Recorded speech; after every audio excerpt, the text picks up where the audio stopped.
Hi guys! So congratulations for those applicants who passed the application process. And your next step is the qualifying exams. So each batch, actually iba-iba yung mga experience namin sa qualifying exams. Based on my experience, I'm from batch 69 and based na rin sa experience ng mga recent batches.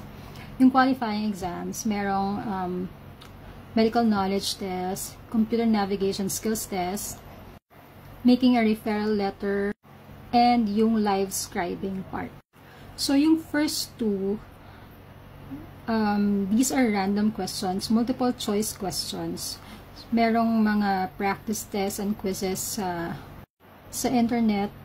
You can research for those. So, masyadong broad yung areas of medicine eh. So, review the basic medical terminologies lang. And then the basic computer navigation skills. And then next, yung making a referral letter. You can also research on the internet yung paggawa ng referral letter, medical referral letter. Like for example, yung patient kailangan i-refer from one facility to another facility. So you can research on how to do that. This is actually a testing of your written communication skills. Then the next part is yung live scribing part. This is actually a doctor-patient encounter. And you, as an HVA, ikaw yung mag-chart ng mga info ni patient. So, review yung SOAP notes, yung subjective, objective, assessment, and plan. So, subjective, basically, ito yung reason for visit ni patient, narration ni patient, history ni patient. So, yun yung mga ilalagay nyo sa subjective part. And then, sa objective naman, yung physical exam or physical findings ng doctor kay patient. So, research kung ano yung mga nilalagay sa exam findings, although may templates naman na given. Sa assessment naman, yung nilalagay, basically yung diagnosis ni patient.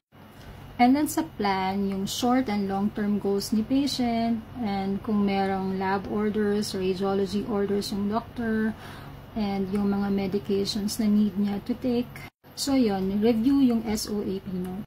So, this need not to be perfect naman, kasi may training naman for this one, sa live scribing. Ang importante dito sa qualifying exam na to, yung active listening skills mo, and yung comprehension. Dapat may naintindihan ka doon sa napanood mo and may nailagay ka doon sa chart ng patient o sa SOAP notes. Ang suggestion ko is to use keywords. Kasi hindi mo matatype lahat eh. Masyadong mabilis yung video. Hindi mo siya matatype lahat. So, keywords like, halimbawa, narinig mo, she has fever for 3 days na. So, lagay mo fever times 3 days. Hindi siya uminom ng gamot. Lagay mo negative medications. You'll actually be given ample time to organize your notes. So, pag inorganize mo na yung notes, lagay mo, the patient came in today with chief complaint of fever times 3 days. She denies taking any medications.